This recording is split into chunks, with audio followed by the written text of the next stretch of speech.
எகிப்தில் நடத்தப்பட்ட ஆராய்ச்சி ஒன்று பழங்கால எழுத்து வடிவமான தமிழி எழுத்துக்கள் கண்டறியப்பட்டுள்ளது உலகை திரும்பி பார்க்க வைக்கும் வகையில் அமைந்துள்ளது. இதன் மூலம் தமிழின் தொன்மையும் தமிழர் பெருமையும் எகிப்து வரை பரவியிருப்பதை அறிந்து கொள்ள முடிகிறது.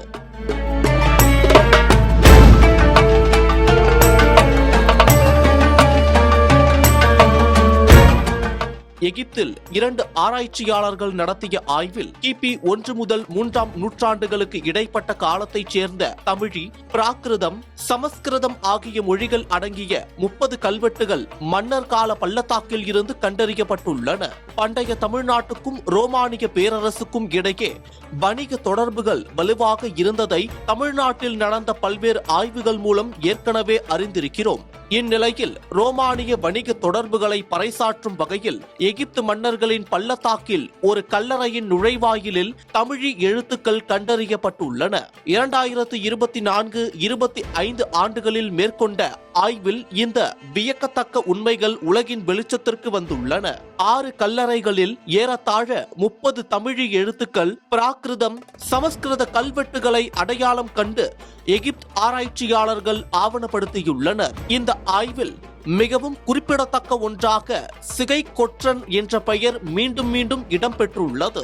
5 வெவ்வேறு கல்லறைகளில் இந்த பெயர் 8 முறை செதுக்கப்பட்டுள்ளதாக ஆய்வாளர்களால் தெரிவிக்கப்பட்டுள்ளது. இந்த சிகை கொற்றன் பெயரின் அர்த்தத்தை வைத்தே தமிழ் தொடர்பு இருப்பதாக கண்டறிந்துள்ளனர். மேலும் கோபான், வரதகண்டன், சாத்தன் மற்றும் கீரன் போன்ற தமிழ் பெயர்களும் அங்குள்ள சுவர்களில் தமிழி எழுத்தில் பொறிக்கப்பட்டிருப்பது கண்டறியப்பட்டுள்ளன. கொற்றன் என்ற பெயர் எகிப்தின் மற்ற கண்டுபிடிப்புகளிலும் தெரிய வந்துள்ளது.